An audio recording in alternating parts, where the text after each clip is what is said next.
Lion's Arch is having a baking contest.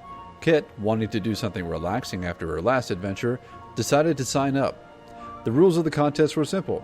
You must have an assortment of sweets to give away and one creation for the judges.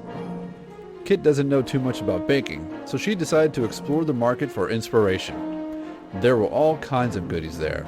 Brownies, chocolate bars, pies, cakes, cookies, pudding, and so many more were being sold by different vendors. Kit decides to buy a sample of each sweet from every vendor she visits. Mr. Sprinkle was especially happy walking through the market, bouncing with every step. Unfortunately, he got a little overexcited and accidentally knocked over a plate of cookies to the floor. Mr. Sprinkle stopped and looked around, hoping nobody saw what happened, but then he saw the pile of cookies on the floor. Mr. Sprinkle was quick to get rid of the evidence, and he snarfed down the entire plate before trotting along back to Kit. Kit turns around and sees a guilty-looking Mr. Sprinkle, as well as a very angry-looking old lady standing behind him, tapping her foot. She walks up to Kit and says, "Your pet just knocked over a plate of my cookies and ate them all." Kit looks to Mr. Sprinkle. "Is this true?" Mr. Sprinkle looks away. He couldn't look any more guilty if he tried. "I'm sorry, miss. I'll pay for the cookies he ate." Kit pays the one for the plate of cookies Mr. Sprinkle pilfered and says to Mr. Sprinkle, "I think it's time to get out of here." She brushes the remaining crumbs off of him. "I think I have everything I need, and I don't want you to get in any trouble if you knock anything else over." Kit and Mr. Sprinkle head back home to get a kickstart on baking. Kit decides to make all the small sweets before tackling her prize entry.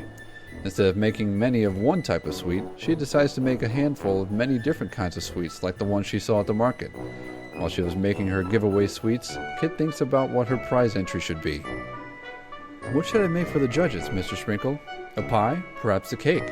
Maybe some delicious apple crisp?" Mr. Sprinkle was nodding his head throughout, his mouth watering more with each suggestion. "Oh, I know! I'll make a huge chocolate cupcake." Mr. Sprinkle could barely contain himself at that point. Kit smiles. "All right, a giant cupcake it is." Kit slaved for hours gathering and mixing all the ingredients, getting the oven temperature right and struggling with the aluminum sheet. Finally, Kit pulls the cupcake out of the oven and sets it on the counter.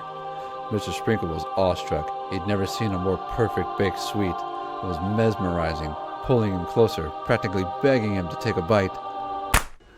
Kit bops Mr. Sprinkle in the nose with a roll of paper.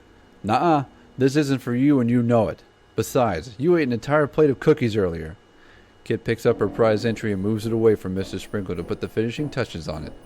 Mr. Sprinkle, feeling rather mischievous, decides that if he can't have the cupcake, he'll just have to eat the other sweets instead. While Kit was busy with her cupcake, Mr. Sprinkle snuck a cookie. Then he looked at Kit to make sure she wasn't looking. He sneakily ate more snacks and then checked on Kit again. Then Mr. Sprinkle went all out and ate the remaining cookies, brownies, and slices of pie. When Mr. Sprinkle finished, he looked up to see Kit staring at him with her hands on her hips. "Mr. Sprinkle, I'm very disappointed in you." Mr. Sprinkle hangs his head low, ashamed. "I don't have enough time to replace everything you just ate, and I need to finish my cupcake, so you need to figure out a way to replace everything you ate." Kit sends Mr. Sprinkle on his way with a note pinned to his fur. He wanders around the market looking for someone to help. Mr. Sprinkle spots you and quickly trots over. Mr. Sprinkle motions toward the note on his fur, and you pick it up and read it. After reading, you look back to Mr. Sprinkle, ready to say you can't help him, but you're stopped when you see him with the saddest face you'd never think a yak could have. Sighing, you reluctantly agree and begin your quest with Mr. Sprinkle to recover all the sweets he ate. Adventurers, Mr. Sprinkle needs help replacing all the sweets he ate so that Kit can enter the baking contest. 5 of any snack, baked sweet, or candy will do the trick, but be sure to keep an eye on Mr. Sprinkle lest he eat those too.